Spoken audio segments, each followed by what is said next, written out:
Awesome. Great. Thank you for that, Jason. All right, guys. I'm going to keep this short and sweet for you, but I really think this should be valuable. I want to give you just my credentials, even though you probably have met me or talked to me on the phone. But it's important to know, for you to know, that I am not a practicing broker. In fact, I just got my license, I don't know, a couple years ago, and I haven't used it ever. So how am I going to tell you how to do lead generation? Well, in theory, I shouldn't know anything about how to generate business as a broker, since I have never actually done it myself. However, what I have done is interview dozens and dozens of top 1% producers in Chicago, including the suburbs, and ask them how they do it. So all I am doing today is simply relaying information that I have heard and directly from the people at the very top of the mountain. And the good news is these are all very actionable. So what I did is I thought about, we've done 105 episodes of our podcast. Quick plug for the podcast if you're not a listener. Keeping It Real. It's called Keeping It Real. If you want to visit our website, which has links directly to our, whether you're an Android or Apple user, directly to how to subscribe to our podcast through any podcast app. You can probably just search for Keeping It Real Podcast, or you can go to keepingitrealpod.com, and there'll be links there for your respective operating system, whatever device you're using. So anyway, I've interviewed a lot of people. We have 105, 106 episodes, and I'm just giving you information that has been shared to me over the last few years. I whittled it down from a list of about 30 down to 10. We're going to specifically talk about lead generation, and I'm going to get even more specific about that. What we're really talking about is lead generation. We're going to be turning lead generation a little bit on its head today. And what I mean by that is, traditionally when we think about lead generation, we think about adding contacts to our database. And of course you should do that every single day. Brian Buffini is notoriously famous with Joe Niego for saying, if you can add 2 to 5 people to your database every day, these would be people you don't yet know, or you aren't connected to, but you meet them on the street, you meet them out socially or professionally, whatever. If you can add 2 names to your database every single day, 2 to 5, you're going to be a superstar. That is most likely true. That is not what we're going to talk about today, because the reality of it is, and you should do that, by the way, of course, but the reality of it is you already have plenty of transactions in your existing network. So what we want to talk about today is how to capture more of those. So again, I want to reiterate that point. You already know tons of people that are transacting in real estate every single year. And we want to talk about how do we capture more of that existing business. Okay. So I want to just give you, before we dive into some strategies, I want to give you just a little bit of data around why I'm saying this, where this comes from. So if we operate out of the assumption that your network is your net worth, right? Which is a cute saying, but it's true. And I'm going to explain why it's true. So on average, according to data that's pretty widely accepted, about 16% of the people in your life that you know, these would be friends, family, colleagues, anyone you're connected to socially or professionally, 16% of them, so a little less than 1/5, are transacting at least one real estate transaction per year. Now, so let's reiterate that. So if you know 100 people in your network, 16 of them are moving or doing something with respect to real estate, buying, selling, renting, investing, something. And in fact, many of them are probably doing 2 transactions, right? They're probably selling and buying, right? So, but we're just going to operate on the low end. Let's say, you know 100 people. And by the way, even starting earlier than that, you should have a list of these 100 people, right? Or whatever size network you have. But let's just say you have 100 people in your database. 16 of them, at a minimum, are going to transact in real estate this year. So the question is, how many of those 16, and that's just if you know 100 people, and the average person knows like 300 people. But let's say you only know 100, how many of those 16 to 32 transactions are you actually capturing? Let's say you just captured 16 transactions from your existing network over the next 12 months. So I just did some really simple math just to show you like how much money we are talking about. If the average home in Chicago is $300,000, that may be a little high, but I just chose it as a number. And you're getting 2.5% on every deal, and you close 16 of those. And then I subtracted out like the Kale Realty fees, every time you do a sale along with the MLS fees. Anyway, if you do 16 transactions in the next year, that's approximately worth $112,000. Maybe, probably more, but that's, just my estimate. Okay. So it's 112,000. That's net. This is not gross. That's net money to you, right? So the question is, how many of those transactions are you capturing? Well, if you're like almost every broker on the planet, it's probably not all 16, right? That's normal. It's acceptable. But what I want to do, my intention here in this short time we have, is to tell you how to capture more of those people. So let's talk about why you didn't capture every single one of those transactions. And I just really came up with 3 simple reasons. Number 1, they remembered that you were a realtor, but maybe they have a friend or family member who's also a realtor, right? And they go, well, I'm going to give it to my son versus you. Obviously, there's not much you can do about that, and that will likely never come your way. Okay, fine. Number 2 reason why you didn't receive it, maybe they remembered that you were a realtor, but maybe they don't think you're going to do a good job, right? Another thing we can't do much about. That's probably pretty unlikely if you have good friends and family, but that could be an option. But the third reason is probably the most common reason of why you don't capture as many of those deals as you want, which is that they didn't remember that you practiced real estate, right? So odds are if they remember you and they like you, that they're going to use you. So all we're going to talk about today is how to capture more of what you already have in your database, because going out and meeting more people and adding them to your database is fantastic, but those people are also less likely to use you than the people you already know that are already in your database. So I'm not saying, of course, don't go meet new people. We talked about this earlier. Please do, but don't neglect the people that are closest to you. And I'm going to give you very specific, concrete ways to do that. So we're going to operate out of 2 assumptions, which I've already mentioned, but I want to just make sure they're really, really solidified. Number 1, your network is most likely to use you in a real estate transaction. That's assumption 1. Assumption 2, they are going to forget that you're a realtor if you're not constantly staying in touch. So the 2 assumptions again, the people closest to you are the most likely to use you, but they're also going to forget what you do because they have their own lives, right? You're not the center of their universe. And look, I have some friends where I even forget, what do they do again? I know they're in some. So the bottom line is, let's figure out how to keep it so that they remember who you are and so that they think about you when they're ready to transact, okay? So we're going to come up with 5 strategies here. And these are all very fundamental, right? So none of these are secrets. None of these are suggestions you haven't heard before. But if we believe that repetition is the mother of skill, then it's good to hear the fundamentals again. And in my life, and again, I'm not a practicing broker, but even in the ways in which I want to increase the number of brokers at Kale Realty, I need to apply these same principles to my own business here for recruiting. So number 1, and this is so simple, and I'm apologizing in advance for how simple these are going to sound, but they're incredibly effective, and hardly anyone does any of these 5. So the good news is if you do them, not only are you more likely to capture business, but you're really likely to rise above maybe the other people they know that are also brokers. Okay, number 1, writing handwritten notes to everyone in your network. Now, I know when you got your license, odds are that was one of the first things you heard to do, right? Hey, write a note announcing that you're a broker to everyone that you know. Sorry, guys, it's really hot. I'm just going to adjust the temperature. So I'm starting to sweat, and that's not going to look good.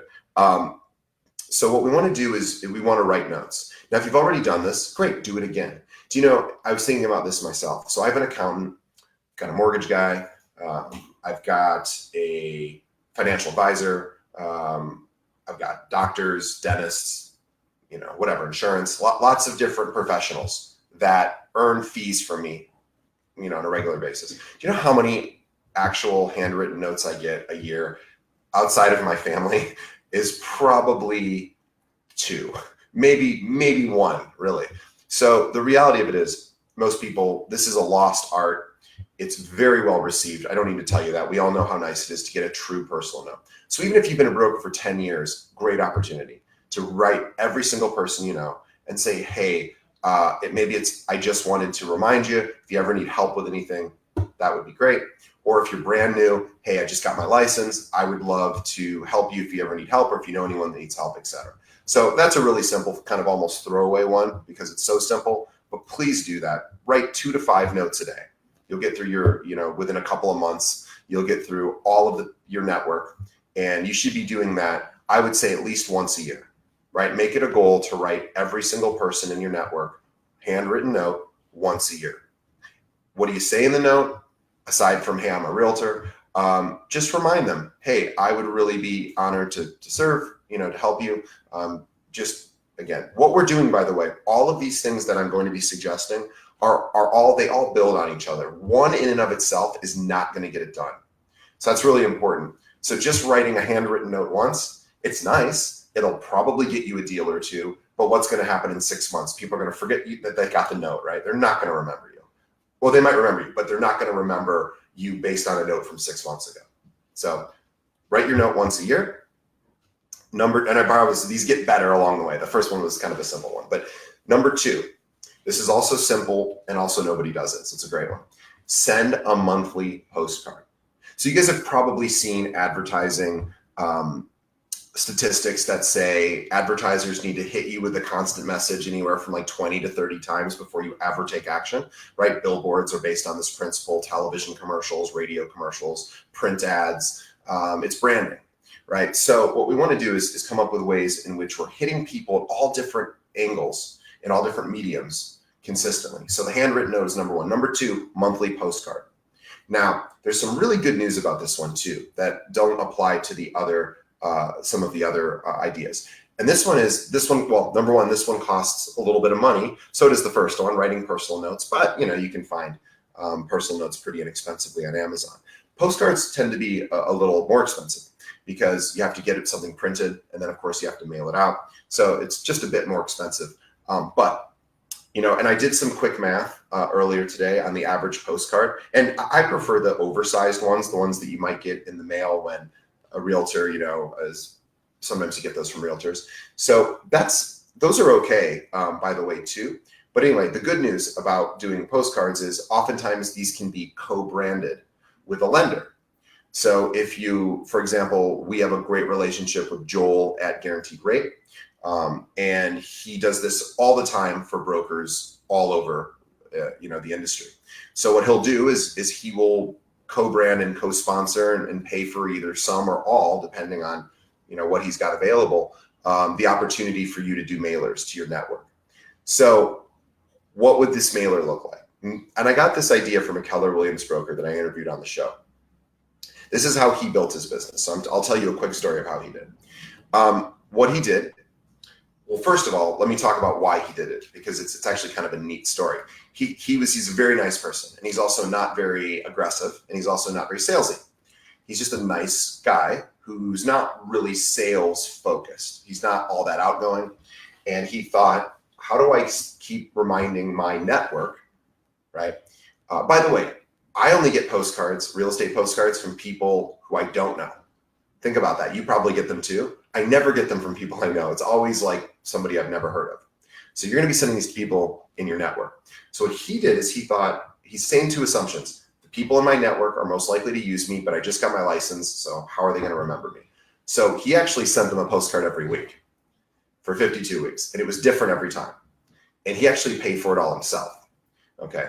So we're going to just make this a little easier for you and a little less costly, but it worked out really well for him. He ended up, I forgot exactly how many transactions. He did it to 200 people. I think maybe it was 100. Anyway, I think he closed 40 sales out of it. And he did it for 2 years, I think. And I think he got 40 sales out of it. Pretty impressive. All right, anyway, here's how it works. So you can co-brand it. So you're worried about the cost. Oh, and the math. It tends to be around 70 cents or so to do those oversized postcards, per postcard, 70 cents. So if you do 100, what's that, $70?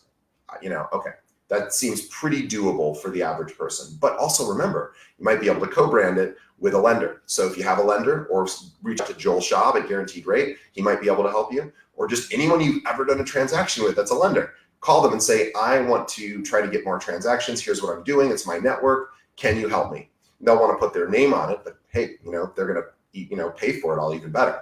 So anyway, you want to do this at least monthly, right? So here's what you do. Now, because it's your network, they're less probably wanting to see that you've closed 75 other sales in their neighborhood in the last year, which is usually what those postcards are, right? So I get postcards in my building every week, and it's always look at my new listing and look at all these other new listings. And there's nothing wrong with that. That's fine.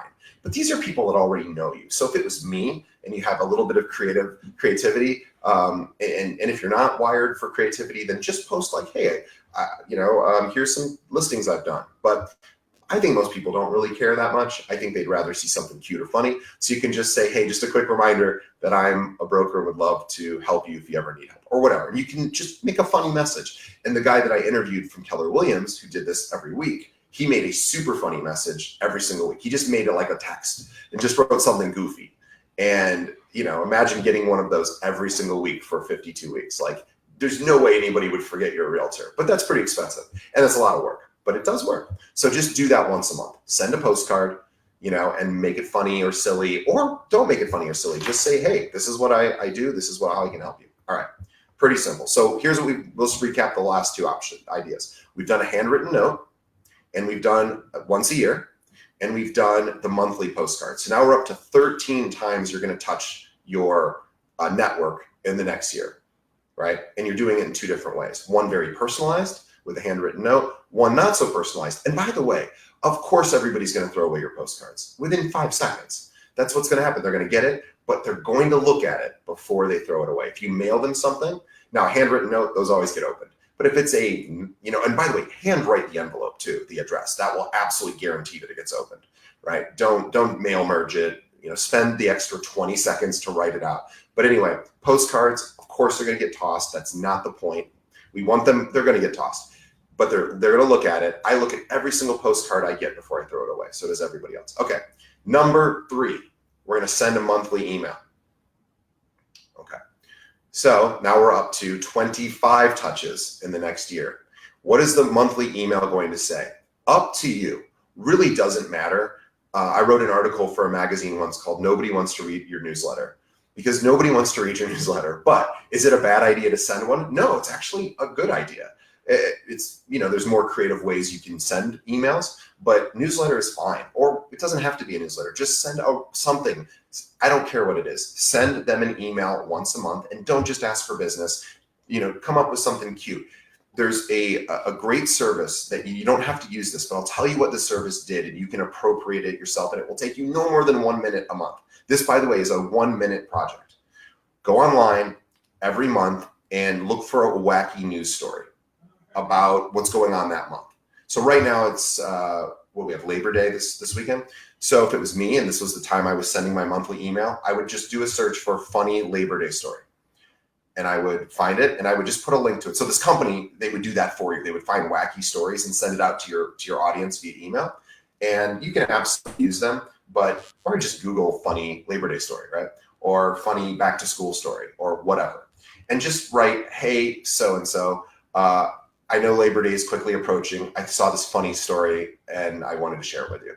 It could be that simple. You don't even have to talk about real estate, right? Just write them some email once a month. Okay, so let's recap. Handwritten note once a year, monthly postcard, right? And then email. So now we're up to 25 touches. I promise, guys, by the way, this isn't overkill. It sounds like it might be. And maybe if you don't want to do a monthly email, do it every 2 months, whatever you feel comfortable with, right? It has to be authentically you, right? So don't try to, present any of this communication in a way that isn't unique and authentic to you, because people don't respond well to that, right? These are people that already know you. So you don't have to be perfect with any of this stuff either, right? It can be goofy, it can be silly. Whatever your personality is, you want it to shine through. All right, number 4, we're going to contact each person in your network quarterly. So once a quarter, you're going to contact them, and let's get specific about what we mean. This could be, there's a number of different ways we can do this. I don't care how you do it, but you're going to do it one of about 5 or 6 ways. One could be a phone call, right? So that counts. One could be a Facebook post, right? And I'll talk about that in a moment, how to do that. One could be a LinkedIn post. One could be a gift, Brian Buffini calls it Popeye gifts, Popeyes, right? So it could be a little, hey, it's 4th of July. Here's, some ketchup, mustard, and relish if you go to a barbecue or things like that, right? You can decide. It could be hey, it's back to school time. Here's a kit of, this would be for people with children, of course, here's some notebooks, crayons, school supply stuff, whatever. It could be anything. It doesn't have to be gifts. It doesn't have to be Facebook or LinkedIn. It doesn't have to be a phone call, but it has to be something. You're going to do something personalized. Now, I want to go back to Facebook and LinkedIn for a second. So how do you do this via Facebook?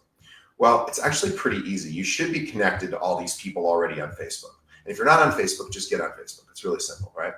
You can make your stuff private and you don't have to use it for your business. But I'm going to show you how we're going to use this to help your business, even if you're not promoting your business directly on Facebook. And some people don't. And that's okay if you don't. But the reason why we're going to use Facebook is people share their lives on Facebook, right? And they're sharing what they eat, where they go, what they're doing with their kids, all that stuff, their successes, sometimes their failures, whatever, just life events. So Facebook is an amazing resource to find out what's going on in your network's life. So go on there, go to their page. By the way, also Instagram is a great way to do this. And if you just see somebody's post about they went on a trip and you wrote, wow, I can't believe, or I just saw that you went to Arizona or wherever. Hope you guys had a really great trip. Awesome. Awesome. Thanks for sharing, whatever. Write them something that counts. That counts. Instagram, same way. Here's something you can do on LinkedIn that you might not remember that you can do. And I'm just pulling it up myself. I won't share my screen because it's not that impressive.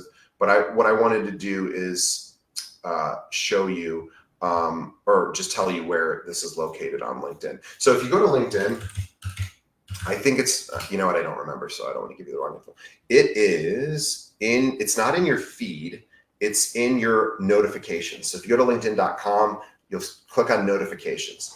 If you scroll down, you will see people who have written posts. So once in a while, people write posts in LinkedIn, and you can comment on that.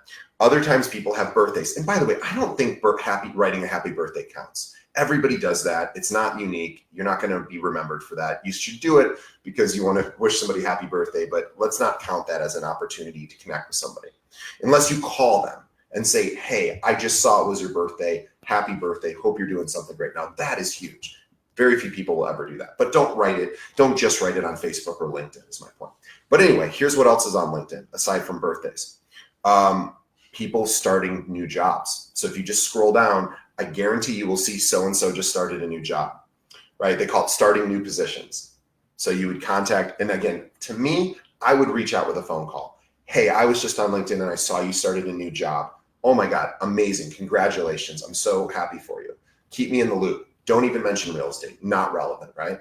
Just give them a sincere congratulations because that's a really nice thing to do.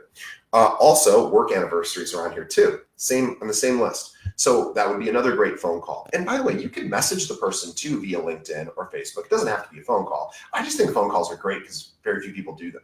So anyway, at some point, LinkedIn is a treasure trove of great information that not everybody knows about, right? Like starting a new job, a work anniversary, things like that. So just scroll through the notifications every single day. I have over 4,500 people that are connected to me on LinkedIn. I don't do anything on LinkedIn. And I only get about 5 to 6 of these a day. That is like literally 5 minutes of work. So anyway, you guys got it. All right. Facebook, same way. Look for things that are happening in people's lives and comment on them there or call them and say, hey, I just saw you got back from a trip. Great, whatever. All right. So let's go back to our list. Let's recap it real quickly.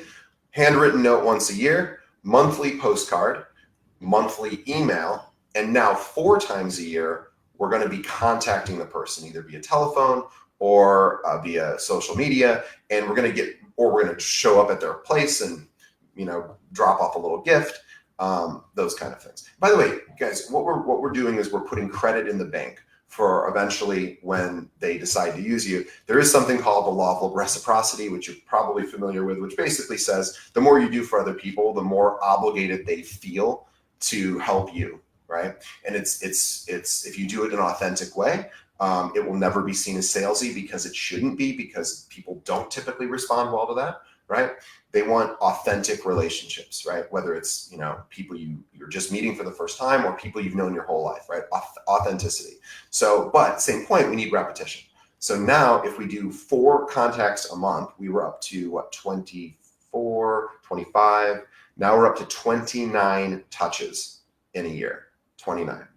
And we're going to do the last touch, which will get you up to 30.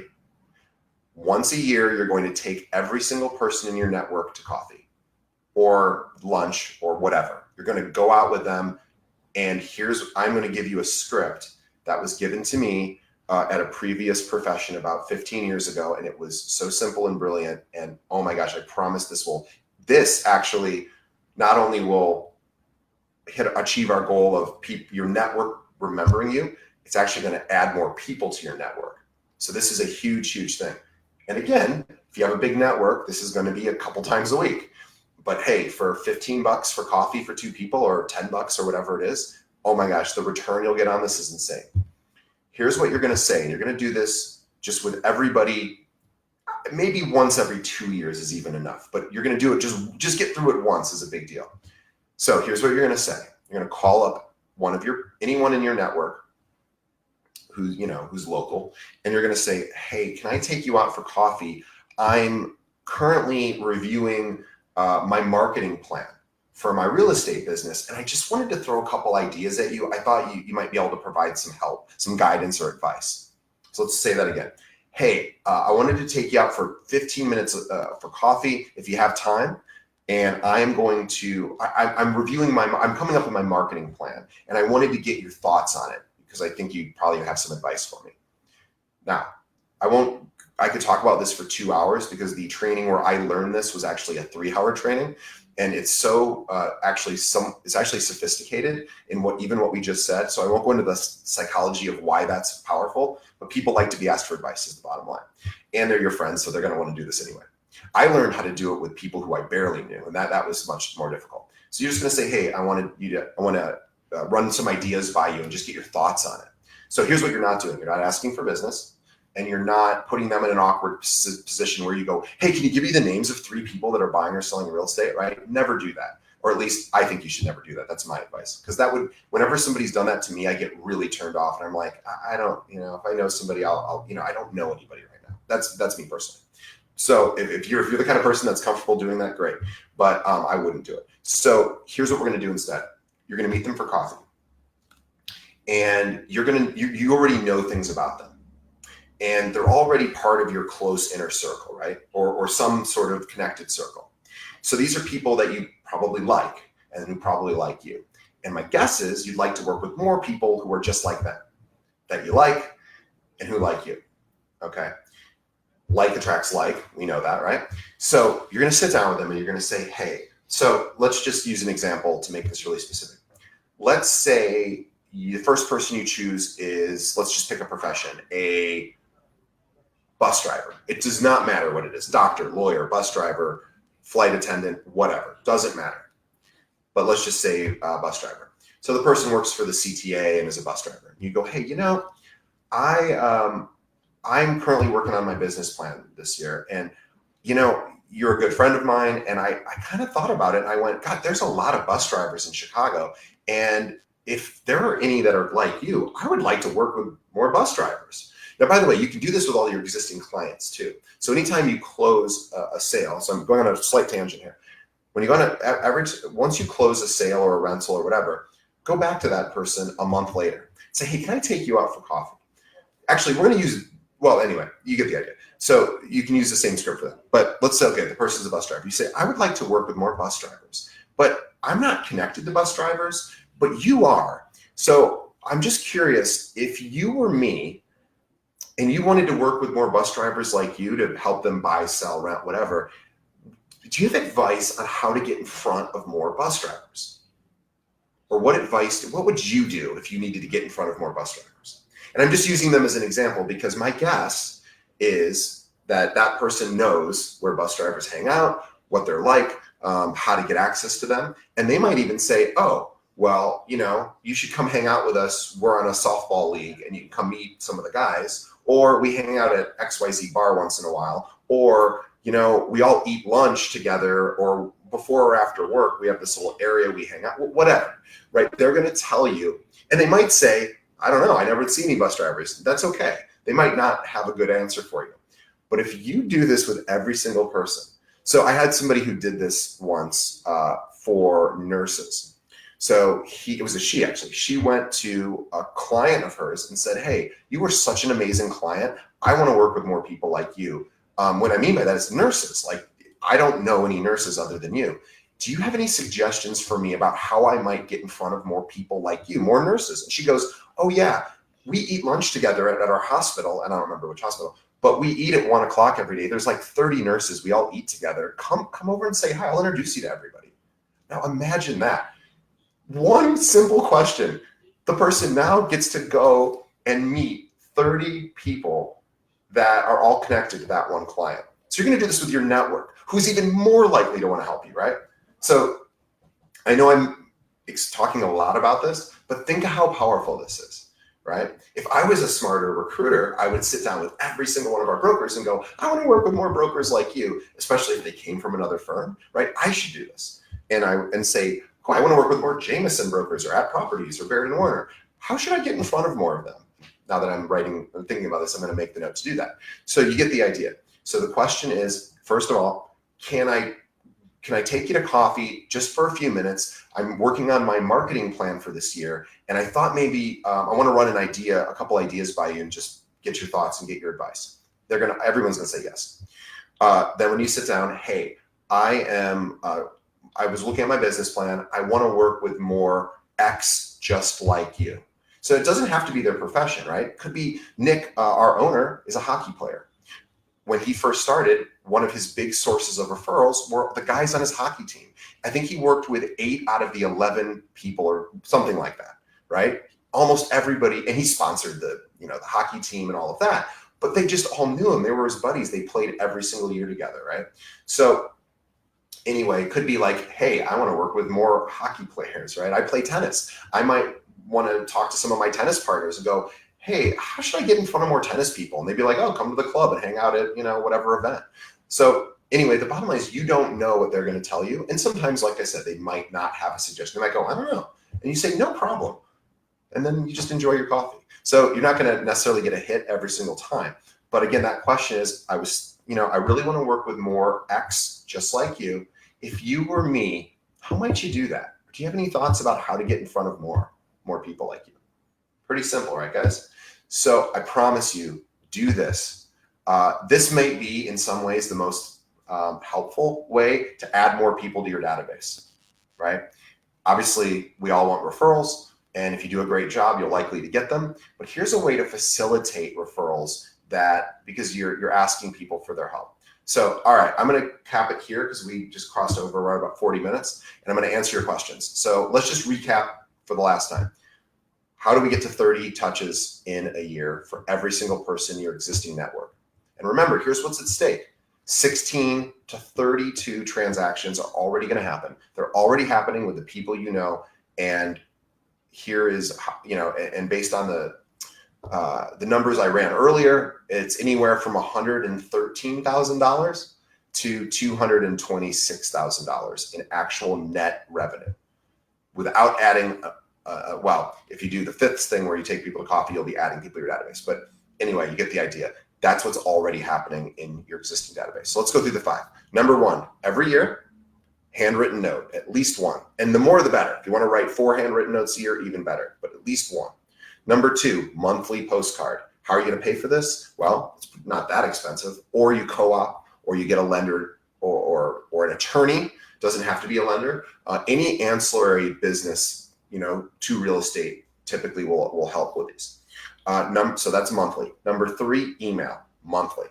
Come up with something fun or just do like a newsletter. Whatever you want to do is fine. It doesn't matter, right? Just get the monthly email. And you're going to contact every single person quarterly, either over the phone, you're going to pop by with a gift, you're going to comment on a Facebook or social media, or, Instagram, LinkedIn, Twitter, whatever post.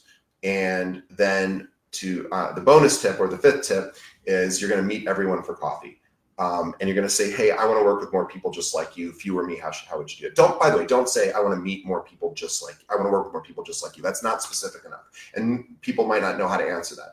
Figure out something specific about their life, something they're into, in particular, ideally something they're passionate about, right? So it might not be their profession, it might be a sport they play, might be an organization they volunteer, or a hobby they have, or anything that's of interest to them.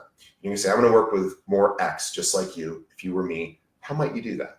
And then you're going to shut up and listen, and then you're going to go do those things.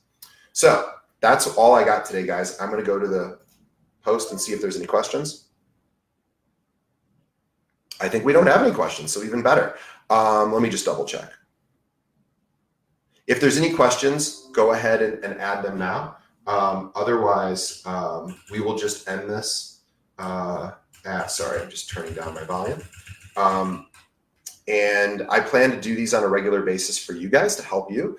So any suggestions you have about ways that will help you grow your business or make your business more efficient or effective, I'll just cobble together the advice I have heard from all the brokers that I've interviewed and I continue to interview.